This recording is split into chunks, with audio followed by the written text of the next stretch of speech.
խնդիրը ո՞րն է։ Վերել ենք հայոց ցեղասպանության ուրացումը քրեականացնող հոդված։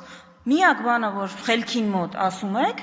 այնա, որ սենց հոդված արդեն կա 136-րդ հոդվածը քրեական օրենսգրքի։ Ինչ է ասում 136-րդ հոդվածը։ Ասում է,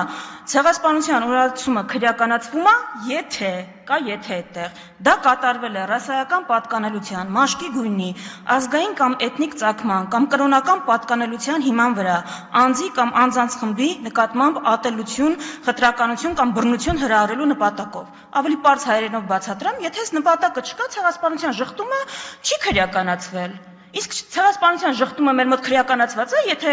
ցեղասպանությունը իրականացրած երկիրը տենց նախապայմանադրել ու պետական պաշտոնյան ուղղակի դա ասում է առանց այս նպատակները։ Չէ, քրեականացված չի։ Վերել ենք ասում ենք քրեականացրեք։ Հիմա եթե դուք այդ ուրացման քաղաքականությունը չեք ավարում, եթե դուք այդ նախապայմանը չեք կատարում, ի՞նչ խնդիր ունեք։ Ինչն է ձեզ տենց անհանգստացրել, որ տենց հերոսաբար պայքար եք բան արել, մղում բանը արժե խրամատներում այս օրենքի դեմ։ Ինչից եք տենց անհանգիստ։ Նույնպես հայ մարդը այս օրենքի հետ ինչ խնդիր կարող ունենա, կարող եմ իմանալ։ Իսկ խնդիր կարող է ունենա այն մարդու այն թիմը ում ղեկավարը, ով օրինակ, երբ Իսրայելի վարչապետ Բենյամին Նեթանյահուն ուղ եթերով ճանաչում է հայոց ցեղասպանությունը, ինքը հաջորդ օրը ասում է, բանը, բայց մենք պիտի հասկանանք, այդ ցեղասպանության ճանաչումը մեզ ինչ խնդիր է մեզ համար լուծում։ Լավա չեք դատապարտել Նեթանյահուի